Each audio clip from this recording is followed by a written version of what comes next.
உலகெங்கிலும் நடக்கும் முக்கிய நிகழ்வுகளை குறுஞ்செய்தி வடிவத்தில் தெரிந்து கொள்ள ஆதன் செயலியை டவுன்லோட் செய்யுங்கள். ஆதன் செயலியை டவுன்லோட் செய்ய டிஸ்கிரிப்ஷனில் உள்ள லிங்கை கிளிக் செய்யவும். சூரியன் எதோடு தொடர்புடையது? சூரியன் என்னென்ன விஷயங்கள் எல்லாம் கைக்கூட்டி கொடுக்கும்? பதவிக்கான கிரகமே முதல்ல சூரியன் தான். சூரியன் பலமா இருந்தா தலைமை பதவிக்கு வந்துருவாங்க, அரசாங்க பதவிகளுக்கு வந்துருவாங்க, அரசியல் பதவிகளுக்கு வந்துருவாங்க. உங்களால் சொல்லிட முடியுமா அந்த அரசாங்க உத்தியோகம் கிடைக்கும் கிடைக்காதுன்னு? அது மாதிரி பலன் சொன்ன ஆட்கள் இருக்காங்க. ஜோதிடத்துல அவங்க ஜாதகத்தை பார்த்துட்டு இவங்களுக்கு அரசாங்க வேலை உண்டா இல்லையா, எப்ப கிடைக்கும் துல்லியமா சொல்ல முடியுங்க. தமிழ்நாடே அந்த தேர்வு எழுதுதுங்கய்யா. எனக்கு உறுதியா தெரியும் இந்த எக்ஸாமை தமிழ்நாடே மறுபடியும் எழுத போகுது. கொஸ்டின் லீக் ஆயிடுச்சு. தமிழக அரசே அறிவிக்குது இந்த தேர்வு செல்லாது, இது மறுதேர்வு வைக்க போறோம். அடிச்சுட்டு ஃபோன் பண்ண அந்த பையன்.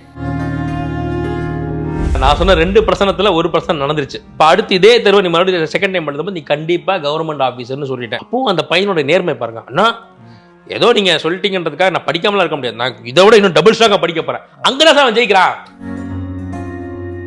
சூரியன் பலமானவங்க என்ன பண்ணுவாங்கன்னா உழைப்பு, கடுமையான உழைப்பு பண்ணுவாங்க சார்.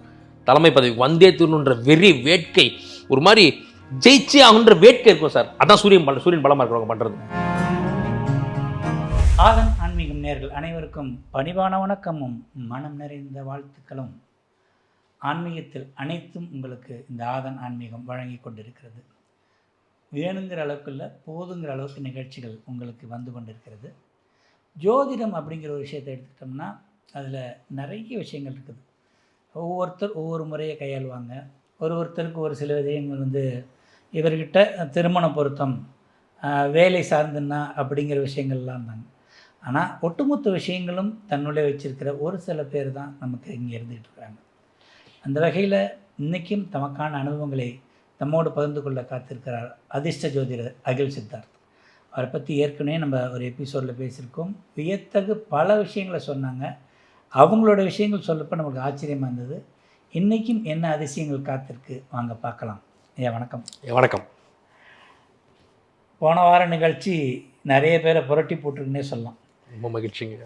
அகில் சித்தார்த்தை தெரிஞ்சவங்களுக்கே ஒரு புது அனுபவத்தை கொடுத்துருக்கோம். ஏன்னா என்னுடைய கேட்டலுக்கு இளங்கவோ ஏதோ ஒரு கால சூழ்நிலையோ உங்களுடைய அனுபவங்களை பெரிய விஷயங்கள் இல்லையா. சில பேரோடைய வாழ்க்கையில் கண்டவர் விண்டிலர், விண்டவர் கண்டிலர்மாங்க. நிறைய பேர் வாழ்க்கையில் இறைவன் கொடுக்குறான், ஏதோ ஒரு சமயத்தில் காப்பாற்றுறான், கஷ்டத்துலேருந்து காப்பாற்றுறான். உங்களை உயிரை கொடுத்து காப்பாற்றிருக்கிறான்னா ஏதோ ஒரு விஷயத்தை நாட்டுக்கு சொல்லணுங்கிற விஷயங்கள். ஆமாங்க. நான் பேசிக்காக எனக்கு சில விஷயங்களை சொல்கிறப்ப சூரியன் அப்படிங்கிற விஷயத்தை தான், சூரியன் இருந்தால் சூரியன் உச்சம், சூரியன் இதே பேச்சு தான். அந்த பேரில் சூரியன் இது வருதியா, அதனால் அப்படி அப்படின்றான். சூரியன் எதோடு தொடர்புடையது? சூரியன் என்னென்ன விஷயங்களெல்லாம் கைக்கூட்டி கொடுக்கும்? ஆதன் ஆன்மீகம் நேயர்களுக்கு என்னோட அன்பான வணக்கம். ஐயா, முதல்ல போன எபிசோட் கிராண்ட் சக்ஸஸாக அமைஞ்சதுக்கு நீங்கள் ஒரு முழு முதற் காரணம். ஆதன் நிறுவனத்தாருக்கும் என்னுடைய அன்பான நன்றிகள். எல்லாத்தையும் தாண்டி இறையருள், அவங்களுடைய அனுகிரகத்தில் தான் அது நடந்திருக்கு. இந்த நேரத்தில் இது இவர்கள் மூலியமாக நடக்கணும் தான் யாரும் தடுக்க முடியாது. நிச்சயமாங்கய்யா. சூரியன் அப்படிங்கிறது நவகிரகங்களில் ராஜ கிரகங்கய்யா. ஏற்கனவே நம்ம ஆதன் ஆன்மீகத்திலே சூரியனை பற்றி நான் பேசியிருக்கேன். ரொம்ப சூரியன் பலமாக இருந்தால் அவர் ரொம்ப தன்மானம் பார்க்கக்கூடியவங்களாகவும், ரொம்ப ஒரு சுயமரியாதை பார்க்கக்கூடியவங்களாம் இருப்பாங்க. ரொம்ப மக்களுடைய தொடர்பில் இருப்பாங்க. மக்கள் ரொம்ப ஈஸியாக அவங்க அணுக முடியும். மக்களுக்கு சேவையாற்றுவது ரொம்ப ஆர்வமாக இருப்பாங்க. தான தர்மங்கள் ரொம்ப பண்ணுவாங்க. கோபக்காரர்கள் இருப்பாங்க, அந்த கோபத்தில் நியாயம் இருக்கும். இப்படி பல விஷயங்கள் இருக்குங்கய்யா. அது மாதிரி உச்ச பதவியிலையும் இருப்பாங்க. ஆமாங்கய்யா. பதவிக்கான கிரகமே முதல்ல சூரியன் தான். சூரியன் பலமா இருந்தா தலைமை பதவிக்கு வந்துருவாங்க, அரசாங்க பதவிகளுக்கு வந்துருவாங்க, அரசியல் பதவிகளுக்கு வந்துருவாங்க. 2 விதமாக எடுத்துப்போங்க. நிறைய பேருடைய தேடல் நானே சொல்லுவேன், அரசாங்க உத்தியோகம்னா அரசாங்க உத்தியோகத்துக்கு தன்னை அர்ப்பணிச்சுக்கிட்டு முயற்சி செய்கிறவங்களே இருப்பாங்க. உங்களால் சொல்லிட முடியுமா அந்த அரசாங்க உத்தியோகம் கிடைக்கும் கிடைக்காதுன்னு? அது மாதிரி பலன் சொன்ன ஆட்கள் இருக்காங்களா? ரொம்ப நிச்சயமாக நிறைய நண்பர்களுக்கு நான் வழிகாட்டி அவங்க அரசாங்கத்தில் கவர்மெண்ட் சர்வீஸ் வாங்கியிருக்காங்கய்யா. பொதுவாக அடிப்படையில் ஒரு அரசாங்க பதவிக்கு போகணும் அப்படின்னா சின்சியராக ப்ரிப்பேர் பண்ணணும். இதுதான் அடிப்படை. இப்போ பெரும்பாலான தேர்வுகளுக்கு பார்த்தீங்கன்னா அடிப்படை பட்டப்படிப்பு தான். பிஏஓ, பிஎஸ்சியோ, பிஇஓ இது மாதிரி அது இருக்குது. ப்ரிப்பேரும் பண்ணுறாங்க. ஆனால் அதை தாண்டி கிடைக்காம போராடிட்டு இருக்காங்க. அப்படிங்கிற பட்சத்தில் தான் இங்கே ஜாதகம் வேலை செய்யுங்கய்யா. என்னை கேட்டால் என்னுடைய அன்பான வேண்டுகோள், நமக்கு நம்ம ஜாதகத்தில் அரசாங்க பதவி இருக்கா அப்படிங்கிறத செக் பண்ணிட்டு படித்தா கூட நல்லது தாங்கய்யா. ஏன்னா என்னுடைய அனுபவத்தில் சொல்கிறேன், ஒரு பையன் ரொம்ப நல்லா சின்சியராக ப்ரிப்பேர் பண்ணுறாரு, எல்லா வகையிலையும் பர்ஃபெக்டாக ப்ரிப்பேர் பண்ணிகிட்டு இருக்காரு. ஆனால் அவருக்கு அரசாங்க பதவி வந்து ஒரு 0.5 1 மார்க்கு அந்த மாதிரி தள்ளி போயிட்டே இருக்குங்கய்யா. இவரும் வந்து புலிவாலை பிடிச்ச கதையா, நமக்கு அடுத்த தேர்வில் கிடச்சிரும்னு தன்னோட இளமை காலத்தை அப்படி செலவு பண்ணிக்கிட்டே இருக்காருங்கய்யா.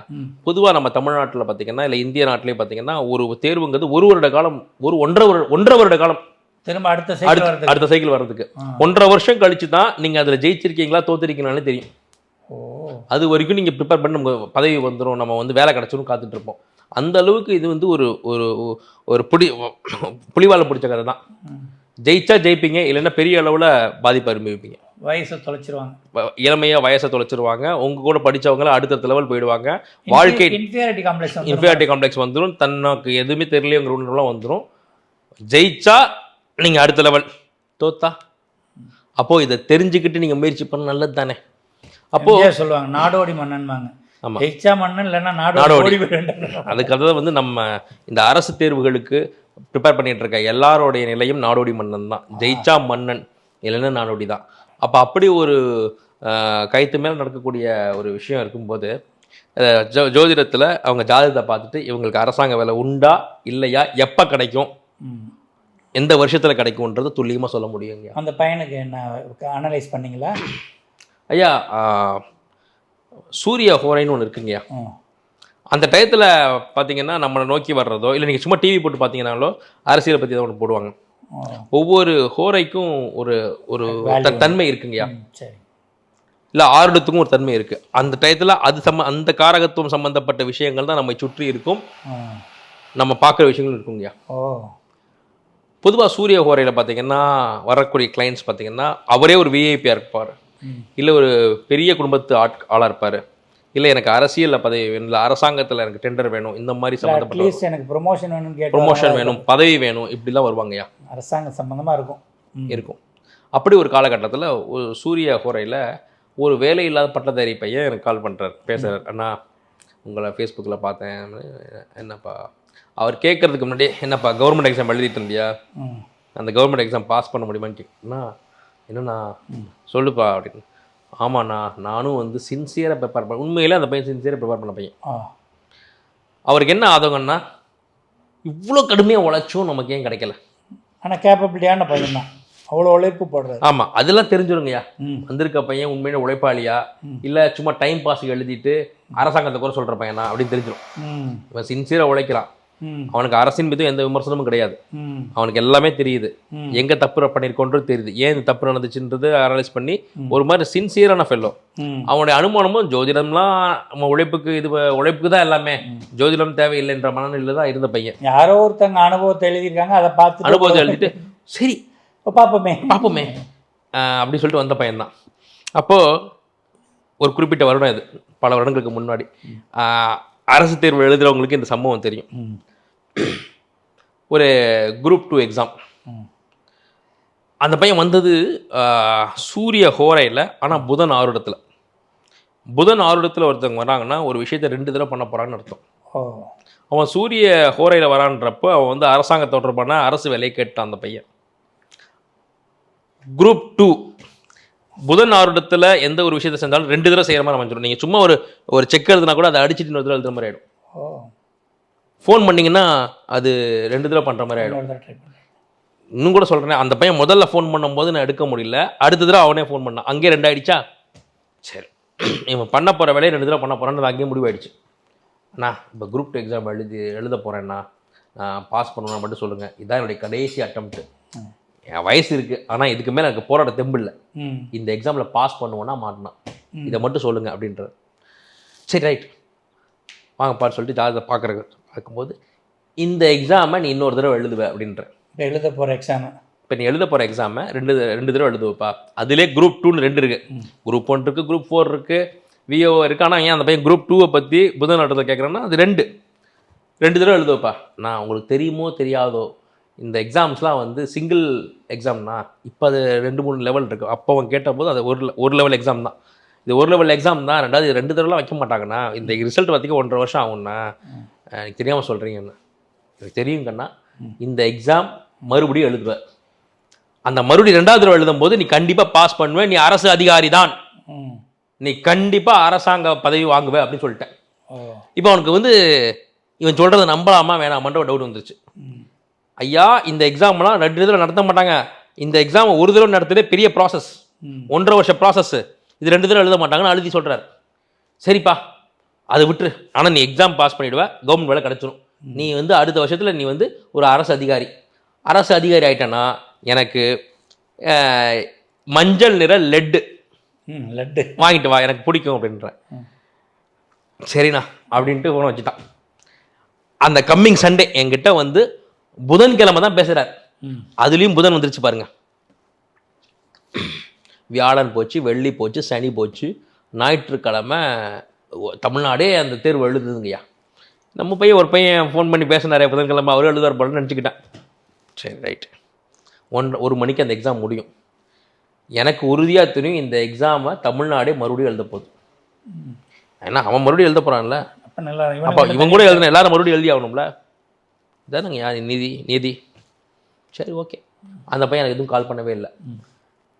அன்று இரவுக்குள்ளே அந்த பேப்பர் லீக் ஆகிடுச்சு. இந்த பேப்பர் வந்து செல்லாது, இது வந்து பேப்பர் முன்பே லீக் ஆகி நிறைய பேர் வந்து இதில் ஃபோர்ஜரி பண்ணிட்டாங்க, கொஸ்டின் லீக் ஆகிடுச்சு, தமிழக அரசே அறிவிக்குது இந்த தேர்வு செல்லாது, இது மறுதேர்வு வைக்க போகிறோம். அடிச்சுக்கிட்டு ஃபோன் பண்ணான் அந்த பையன்.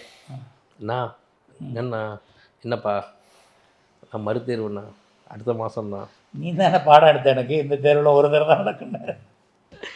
அப்புறம் சொன்னேன், நான் சொன்ன 2 பிரசனத்தில் 1 பிரசனம் நடந்துருச்சு. இந்த தேர்வு மறுதேர்வு நடக்கும்னு சொன்னேன், அது நான் அனௌன்ஸ் பண்ணிடுச்சு கவர்மெண்ட்டே. இப்போ அடுத்து இதே தேர்வு நீ மறுபடியும் செகண்ட் டைம் பண்ணும்போது நீ கண்டிப்பாக கவர்மெண்ட் ஆஃபீஸர்னு சொல்லிட்டேன். அப்போது அந்த பையனோட நேர்மை பாருங்க. அண்ணா ஏதோ நீங்கள் சொல்லிட்டீங்கன்றதுக்காக நான் படிக்காமலாம் இருக்க முடியாது, நான் இதை விட இன்னும் டபுள் ஸ்ட்ராங்காக படிக்க போகிறேன். அங்கே தான் அவன் ஜெயிக்கிறான். ஆமாம், உங்களுடைய நம்பிக்கையும் கையில் பயணிக்கிறான் பாருங்க. இவர் சொன்ன 2% நடந்துச்சு, அடுத்து நம்ம தான் அப்படின்னு சொல்லிட்டு அவன் சும்மா இல்லை சார். அங்கதான் முயற்சி திருவினையாக்கும் இந்த ஆமா அங்க ஜோதிடத்தில் அந்த ஜாதகத்தில் அவனுக்கு அந்த அமைப்பு இருக்குன்றதுக்கு காரணம் உண்மையான உழைப்பாளி, உண்மையான நேர்மையான பையன், சூரியன் பலமான பையன். சூரியன் பலமானவங்க என்ன பண்ணுவாங்கன்னா உழைப்பு, கடுமையான உழைப்பு பண்ணுவாங்க சார். தலைமை பதவி வந்தே தீரணுன்ற வெறி, வேட்கை, ஒரு மாதிரி ஜெயிச்சு ஆகுன்ற வேட்கை இருக்கும் சார். அதான் சூரியன் பலமாக இருக்கிறவங்க பண்ணுறது. நான் சொல்கிறேன், மற்றவங்க இருந்தால் இவர் சொன்ன 2ல் 1 நடந்துருச்சு, இனி அப்போ நம்ம நான் கால் மேலே கால் போட்டு கரெக்டாக போய் அந்த எக்ஸாம் எழுதி வந்தால் போதும் பாஸ் தான் அப்படின்னு இருக்கலாம். ஆனால் கிட்டத்தட்ட நான் ரிசல்ட் சொல்லிட்டேன், நீ கவர்மெண்ட் ஆஃபீஸர்னு சொன்ன பிறகும் அவன் என்ன சொல்கிறான், முன்பை விட நான் இன்னும் தீவிரமாக படிக்க போகிறேன். பாக்கியால் என்ன சொல்லுவாங்க, சூரியன் எழுதுவார், புதன் பார்த்துக்கிட்டு இருப்பாரு, நம்ம உட்காந்துக்கிட்டே ஜெயிச்சு பண்ணுறோம். அப்போது அந்த உழைப்பு தான் அவனுக்கு முதன்மை. நல்லா கடுமையாக படிக்கணும்னா அடுத்த எக்ஸாம் ஃபோன் பண்ணிட்டு லாஸ்ட் டைம் எனக்கு ஃபோன் பண்ணாத பையன் இந்த எக்ஸாம் முடிச்ச உடனே அவங்க கோச்சுக்கு கூட ஃபோன் பண்ணல, அதாவது அவங்களுடைய சென்டருக்கு கூட ஃபோன் பண்ணல, எனக்கு ஃபோன் பண்ணுறேன். அண்ணா உங்களுடைய பிரச்சனை பழிக்கணும் அப்படின்னு எடுத்தோன்னே சொன்னான். பரிச்சை அவ்வளோ ஈஸியாக இருந்திருக்குது அவருக்கு. என்ன எனக்கு இன்னும் அந்த பையன் ஃபோனில் பேசுன விஷயம் ஞாபகம் இருக்கு. 1 மணிக்கு பரிச்சை முடியுது, எனக்கு 1:15 ஃபோன் பண்ணிட்டார் அந்த பையன் வெளில வந்துட்டு. ஆனால் இந்த முறை நான் இதுவரை எழுதின பரீட்சைகள்லேயே இது ரொம்ப பெஸ்ட்டுன்னா கேள்விகள் தரமாக இருந்தது. அவன் ஈஸியாக இருந்ததுன்னு சொல்ல, கேள்விகள் தரமாக இருந்தது. அந்த கேள்விகளுக்கு எனக்கு விடை தெரிந்தது. இந்த கேள்வி வந்து எப்படி நல்லா கவனிங்க. போன தடவை பேப்பர் லீக் ஆகிடுச்சுன்றதுனால இந்த தடவை ரொம்ப கடினமான பேப்பர். ஆமாம், நீங்கள் சொன்ன விஷயத்துக்கான மாற்று கருத்து இது. கடுமையாக வைக்கிறாங்க, யாரும் பாஸ் பண்ணிடவே கூடாது, நல்லா படித்தவங்க மட்டும்தான் பாஸ் பண்ணணும் அப்படின்னு ஒரு பெரிய பேனல் உட்காந்து கடுமையாக நூக்கன் கார்னர் வந்து கேள்வி கேட்டுருக்காங்க. சும்மா மேம்போக்கா கேட்கல. இந்த மாதிரி பேப்பர் தான் நான் எதிர்பார்த்தேன். இதில் நான் தானே பாஸ் பண்ணுவேன். நான் பதில் சொன்ன கேள்விகளுக்கு எவனும் தமிழ்நாட்டில் ஆன்சர் பண்ணிக்க முடியாதுன்னா என்ன மாதிரி ஒரு 10 பேர் தான் பண்ணிக்க முடியும்னா அந்த 10 பேரில் ஒருத்தர் நான் வருவேன்னான்றான். இந்த பால்க்கு அடிச்சா நான் 6 அடிப்பேன்ற மாதிரி அடிச்சு. ஆமாம், போன தடவை ஏன் லீக் ஆச்சு, ஏன் ரிசைன் இது கேன்சல் பண்ணுறாங்கன்னா பேப்பர் ரொம்ப சராசரியாக இருந்துச்சு, பேப்பர் ரொம்ப ஈஸியாக இருந்துச்சு, எங்களுக்கு டவுட்டாக இருக்குன்னு வெளில வந்து கேண்டிடேட்ஸை பேட்டி தர்றாங்க. அப்புறம் ஆராய்ந்து பார்த்தா அந்த இரவுக்குள்ள அது வந்து போலி, அது லீக் ஆன பேப்பர், மறுதேர்வு வைக்கணும்னு அனௌன்ஸ் பண்ணுறாங்க. அதை சமன் பண்ணுறதுக்காக அரசாங்கத்தில் வந்து ரொம்ப தீவிரமாக செயல்பட்டு கடுமையான டஃப்பான பேப்பரை ரிலீஸ் பண்றாங்க. இவன் நல்லா படிச்சுக்கிட்டு இருக்க பையன், பல வருஷமா சின்சியரா படிச்சுட்டு இருக்க பையன், அந்த பேப்பர் இவனுக்கு சாதகமாக ஆயிடுச்சு. இவன் சொன்ன மாதிரியே இவன் எந்தெந்த கேள்விகளை ஆன்சர் பண்ணணும் அது தமிழ்நாட்டில் ரொம்ப சொற்பம் பேர் தான் வந்து ஆன்சர் பண்ணியிருக்காங்க. அதுல மெரிட்ல மேல வந்துட்டான். இன்னைக்கு கவர்மெண்ட் ஆஃபீஸர் ஆயிட்டான்னா லட்டு வந்ததா இல்லை? லட்டு வந்துருச்சு. இல்லை, லட்டு அன்னைக்கு மட்டுமா வந்துச்சு? வருஷம் எனக்கு எல்லா தீபாவளிக்கும் என்னுடைய பிறந்த நாளுக்கும் அவன்கிட்ட இருந்தால் முதல்ல வரும். ரொம்ப ரொம்ப நேர்மையான அதிகாரியாக வேலை பார்த்துட்டு இருக்கார். அது இந்த ஒரு விஷயம் சொல்லிட்டீங்க, கிரகங்கள் உழைப்பு சொல்லிட்டீங்க. ஒருத்தருக்கு இந்த விஷயங்கள் இருந்து ஒரு சினிமாவில் சொல்லுவாங்க, பிச்சை எடுத்தவர் வந்து மன்னர் ஆவார், யானை மாலை. கண்டிப்பாக அது மாதிரி நடந்த அனுபவம் இது நிறைய இருக்குது சார், நிறைய இருக்கு. நான் பேர் குறிப்பிட விரும்பலை, அரசியலில் ஜெயிச்சவங்களோட சொல்கிறேன் சார். ரொம்ப ரொம்ப இயல்பாக நீங்கள் அந்த ஜோதிடன்ற கலையை நீங்கள் சரியாக கற்றுக்கிட்டீங்கன்னா, இவர் அரசியலில் ஜெயிப்பாரா, இவர் எம்எல்ஏ ஆவாரா, எம்பி ஆவாரா, எப்போ ஆவார், எந்த கட்சியில் ஆவார், எந்த சூழலில் ஆவார், எந்த சம்பவம் நடக்கும்ன்றது முதல் கொண்டு சொல்ல முடியும். ஐயா, பல வருடங்களுக்கு முன்னாடி நான் அப்போ வந்து தெரிந்தவர்களுக்கு மட்டும் ஜோதிடம் சொல்லிக்கிட்டு இருக்கேன். அப்போது எங்கள் ஊரில் எனக்கு தெரிஞ்ச நபர் ஒருத்தர், அவர் வீட்டிலே அவர் மதிக்கலை. ஏன்னா வந்து ஒரு நடிகருடைய ரசிகர் மன்றத்தில் அவர் உறுப்பினராக இருந்துக்கிட்டு அந்த போஸ்டர் ஒட்டிக்கிட்டு அப்படி சுற்றிக்கிட்டு இருக்காரு. பெருசாக எந்த வேலை வெட்டிக்கும் போகிறதில்ல, கிடைத்த வேலை செய்கிறது, அதில் வர்ற சொற்ப பணத்தை தன்னுடைய தேவைகளுக்கு பயன்படுத்திக்கிறது, குடும்பத்துக்கு எந்த இதுவும் செய்யறதில்ல. மனைவி குழந்தைகள்லாம் இருக்காங்க. இவராலையும் அதை தாண்டி இது செய்ய முடியல. சூரியன் பலமாக இருந்தால் என்ன பண்ணுவாங்கய்யா, யாருக்கிட்டையும் கை கட்டி வேலை பார்க்க முடியாது. அதில் ஒரு சிக்கல் இருக்குது. தான் என்ன செய்ய முடியும் அப்படின்றத பண்ணுவாங்க. எங்கே ஒரு இடத்துலையும் கை கட்டி வேலை பார்க்குறது, இல்லை பணிஞ்சு போகிறது, தாழ்ந்து போகிறது அவங்களால முடியாது. இவரால் இன்னொரு இடத்துல கை கட்டி வேலை செஞ்சு அவங்ககிட்ட சம்பளம் வாங்கிட்டு வர முடியல. என்னைக்காவது நம்ம பெரியசாக வந்துருவோன்ற மிதப்பிலேயே வழி சுற்றிட்டு இருக்காரு. அந்த எண்ணத்தை கொடுக்குறதே சூரியன் தான். 10 பைசா பாக்கெட்டில் இல்லைனாலும் ராஜா தான், பட்டத்து இளவரசர் மாதிரி இருப்பாங்க. தலையை தூக்கி இருப்பாங்க, என்ன அப்படி கேட்பாங்க. அது சூரியன் தான் அந்த கெத்தை கொடுக்கும். இவரும் அப்படிப்பட்ட மனிதர் தான். அப்போ எனக்கு தட்சணை கொடுக்குறது கூட அவர்கிட்ட பணம் இல்லை. நான் அப்போ அந்த அளவுக்கு ரொம்ப சின்ன பையன் தான் நான். அப்போ கண்ணா, அப்போ அந்த சூரியன் எப்படி பேசுது பாருங்க. தங்கம், என்கிட்ட இப்போ காசு இல்லை, உண்மை பேசுகிறார் சூரியன், உண்மையை பேசும் சார். இப்போ என்கிட்ட உனக்கு தர அளவுக்கு காசு இல்லை, ஆனால் இலவசமாக பார்க்குறேன்னு நினைக்காத.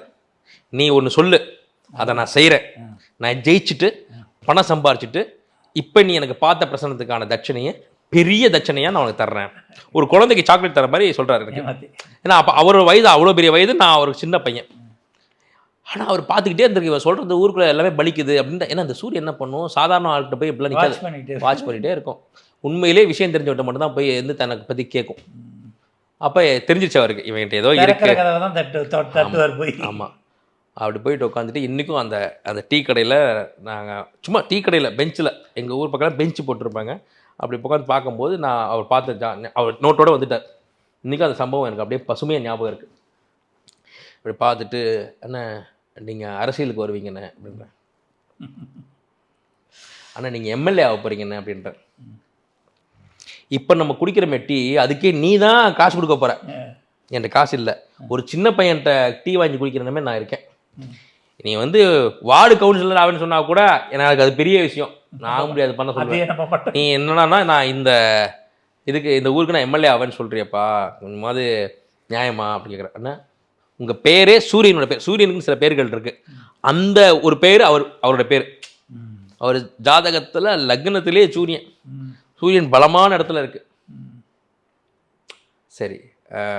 சரிண்ணா, ஓகேண்ணா, நீங்கள் எம்எல்ஏ ஆவீங்க, ஒரு நடிகரோட கட்சியில் சேர்ந்து எம்எல்ஏ ஆவீங்க. அந்த கட்சி தலைவர் உங்களை ஒரு பொது இடத்துல வச்சு அடிப்பார். இது பல வருடங்களுக்கு முன்னாடி. அப்படியா, என்னெல்லாம் யாரும் அடிக்க முடியாது, அடிக்கிறதுன்னா அடிக்கிறதில்ல, சும்மா அப்படி தட்டுறது அப்படி கூட வச்சுக்கோங்களேன். அவரை கை உங்கள் மேலே படும் பொது இடத்துல. அந்த சம்பவம் நடந்ததுக்கப்புறமா நீங்கள் பிரபலம் ஆவீங்க, அதுக்கப்புறமா நீங்கள் எம்எல்ஏ ஆவீங்கன்ற. அவர் என்னன்னு வந்து சின்ன பையன் நினச்சி நம்ம வந்து தப்பு தான், நம்ம கொஞ்சம் தப்பு கால்குலேட் பண்ணிட்டோம். ஒன்றும் வளரனா பல எல்லாத்தையும் வளரிட்டு ஏதோ சொல்கிறான், தம்பி போஸ்ட் ஓட்டர் கூட என்கிட்ட காசு கிடையாது, நீ என்னடா அண்ணா வந்து இந்த மாதிரி சொல்லிகிட்டு இருக்கேன்னு சொல்லிட்டு போயிட்டார். அப்புறம் நடந்த காட்சிகளே வேறு. ஆட்சி மாற்றம்லாம் வந்துருச்சு. இவரை தேடி அந்த சீட்டு வருது, இவருக்கு பணம் கொடுத்து நிற்க வைக்கிறாங்க. நான் சொன்ன சம்பவம் நடக்குது. பொது இடத்துல தட்டுறாரு. அது கொஞ்ச நாள் வந்து அப்படியே சலசலப்பு ஏற்படுத்துது. அதில் ஒரு பிரபலமாகிறார். பிரபலமாகி அதன் மூலமாக அந்த தேர்தலில் அவர் ஜெயிச்சு எம்எல்ஏ ஆகிறார். எம்எல்ஏ ஆகிட்டு என்னை தேடுறாரு. நான் அப்போ கிளம்பி எங்கள் ஊருக்கு வந்துட்டேன், எங்கள் மெட்ராஸ்க்கு வந்துட்டேன். பதவியை ஏற்றுட்டார். எனக்கு தேடி கண்டுபிடிச்சிட்டு என்கிட்ட வந்துட்டார். வந்துட்டு அப்போவும் அந்த சூரியன் வந்து உண்மையை சொல்லுது. நான் ஜெயிச்சதுக்கப்புறம் உனக்கு பெருசாக ஒன்று தரேன்னு சொன்னேன், இப்போவும் என்கிட்ட பெருசாக சம்பளம் கிடையாது, சம்பளம் வந்தோன்னே தரேன்னு சொல்கிறேன். அவருடைய கட்சி அலுவலகம் இல்லை, அந்த எம்எல்ஏக்களுக்குன்னு ஒரு ரூம் கொடுத்து அங்கே வர வச்சு எனக்கு பொன்னாடை பொருத்தி அவருக்கு அந்த நேரத்தில் என்ன முடியுமோ அது ஒரு பெரிய தொகை கொடுத்து, நல்லா வருவக்கண்ணா, என்ன மாதிரி ஒன்றுமே இல்லாதவனையே தூக்கி உன்னுடைய ஜாதகத்தில் வந்து இவ்வளோ பெரிய இடத்துல உட்கார வச்சிருச்சு உன்னுடைய கணிப்பு, நல்லா பண்ணுப்பா, என்றைக்கும் என் அண்ணனுடைய ஆசீர்வாதம் உனக்கு உண்டு அப்படின்னு சொல்லி ப்ளஸ் பண்ணார். அவர் கொடுத்த மிகப்பெரிய தட்சணையே அந்த பிளெஸிங் தான் நினைக்கிறேன். இன்றைக்கும் அந்த அண்ணன் நல்லா இருக்கிறத நான் பார்க்குறேன். அதுக்கப்புறம் அவருக்கு கிடைக்காத மரியாதையெல்லாம் கிடச்சிது. அவர் வீட்லேயும் அவருடைய ஊர்லேயும் ரொம்ப நேர்மையான மனிதராக தான் இப்போ வரைக்கும் இருக்கிறாரு. ஏன்னா சூரியனாலே நேர்மை. அதாவது ஒரு சில ஜாதகருக்கு ஆக்சிலேட்டர் வேணும், ஒரு சில ஜாதகருக்கு பிரேக் வேணும். ஆமாம், கொஞ்சம் வெயிட் பண்ணியா, உனக்குண்டானது உனக்குண்டான வெற்றி இது கிடையாது, இதோட பெரிய வெற்றி அப்படின்றத எல்லாரோட வாழ்க்கையுமே நல்லா இருக்கும் சார். சூப்பர். கிரகங்களை சரியாக நம்ம அணுகணும்னா எப்பேற்பட்ட சிக்கல்ல இருந்து நம்ம வெளியே வர முடியும். கிரகங்களை நம்பணும். நமக்கு நேரம் சரியில்லை, நம்ம அதுக்கானதை செய்யணும் அப்படின்றது ஜாதகத்தை ஆராய்ந்து இப்போ நீங்கள் என்ன செஞ்சால் உங்கள் சிக்கல்லேருந்து வெளில வர முடியுங்கிற தீர்வு, சொல்யூஷன், அதற்கான சாவி, அதுக்கான ஆன்சர், அதுக்கான விடை உங்கள் கட்டத்தில் ஜாதகத்தில் தான் இருக்கும். நீங்கள் எவ்வளோ சொல்லலாம். நான் ஒன்லைனில் சொல்கிறேன்னா, உங்கள் ஜாதகம் அதிர்ஷ்ட ஜாதகமாக மாறணும்னா அதிர்ஷ்ட ஜோதிடர்கிட்ட வாங்க. அப்போ தான் அங்கே உங்களுக்கு உண்டான மாற்றத்தை உணர்வீங்க. விரக்தி வதண்டாவாதம் பேசிக்கிட்டு எல்லாரும் இப்படி தான் இருப்பாங்க. நான் தான் அப்போலேன்னு சொல்லிட்டேன். நான் நீ வந்து அளந்த திராசில் இவர் அளக்க வேண்டான்னு ஏன் சொல்கிறேன்னா, உங்களோட உங்களோட அனுபவங்கள், உங்களோட பயணித்ததுக்கு அப்புறம் எனக்கு கிடைச்ச அனுபவங்களும் வந்து வித்தியாசம். கிட்டத்தட்ட நான் ஒரு 18-20 வருடங்களாக இந்த துறையில் தான் இருக்கிறேன். ஜோதிடரை பேட்டி காண்றது, ஆன்மீக சாந்தம், அதிலிருந்து ஒரு வித்தியாசமாக இருக்கக்கூடிய ஒரு நபர் இந்த வயதில் அப்படின்னு நினச்சேன். நீங்கள் பிறப்பிலேருந்தே இருந்தீங்கன்ற விஷயத்தை தெரிஞ்சு ஆச்சரியமானுச்சு. எல்லாம் கடவுளுடைய அனுகிரகங்கய்யா. எதுவுமே நான் கிரெடிட் எடுத்துக்க முடியாது, எல்லாமே முருகப்பெருமான் போடுற பிச்சை. இதை நீங்கள் தலைக்கு ஏற்றிக்காத வரைக்கும் உங்களுடைய இப்போ வளர்ச்சி ஜெட் வேகத்தில் இருக்கும். எங்களால் முடிஞ்ச முயற்சிகள், ஆதன் ஆன்மீகமாகட்டும், இந்த சேனல்லாம் ஒரு பூஸ்டப் தானே. எத்தனை பேர் இந்த நிகழ்ச்சியில் பார்த்து இருந்திருப்பாங்க. அதுக்கு ஒரு வித்தியாசமான அனுபவம். நம்ம அந்த செட்டிலே உணர்ந்தோம், நல்லா இருந்தது, வித்தியாசமாக இருந்ததுன்ற செய்திகள் நம்ம உணர்ந்துட்டுருக்கோம். இந்த பதிவு மிக மிக பயனுள்ள பதிவாக அமைஞ்சிருந்தது. நிலையத்தின் சார்பில் நன்றியை தெரிவிச்சுக்கோங்க. நன்றிங்கய்யா. நேரிலே நம்மளுடைய ஆசை என்னென்னா, அரசாங்கத்தில் ஒரு வேலை கிடைச்சிடாதா அப்படின்னு. ஒரு சிலருடைய கனவு என்னென்னா, அரசியல் நம்ம உயர்ந்த இடத்துக்கு வந்துட மாட்டோமா, 2 இயக்கமும் ஆகாதுன்னா ஆகாதுன்னு சொல்லிடுவார். இவர்கிட்ட நீங்கள் சொல்ல வைக்கிறதுக்கு எப்படி சம்மதித்தாலும் சம்மதிக்க மாட்டார். உங்களுடைய கட்டங்கள் பேசும் இவரிடம். உங்கள் அடுத்த கட்ட நகர்வுகள் என்னங்கிறத மிக தெளிவாக தெரிஞ்சுக்கலாம். இதே போன்ற பயனுள்ள நிகழ்ச்சியில் மீண்டும் சந்திப்போம். அதுவரை நன்றி, வணக்கம். அதிர்ஷ்ட ஜோதிடர் அகில் சித்தார்த் அவர்களிடம் ஜோதிட ஆலோசனை பெற வேண்டுமா? 9566626742 என்ற எண்ணிற்கு உங்கள் பெயர் மற்றும் தாங்கள் இப்பொழுது வசிக்கும் ஊர், இந்த 2ஐயும் டைப் செய்து அனுப்பவும். உங்களுக்கு வாட்ஸ்அப் மூலம் மட்டுமே உங்களுக்கான பதிவு மற்றும் ஆலோசனை பற்றிய விவரங்கள் அனுப்பப்படும்.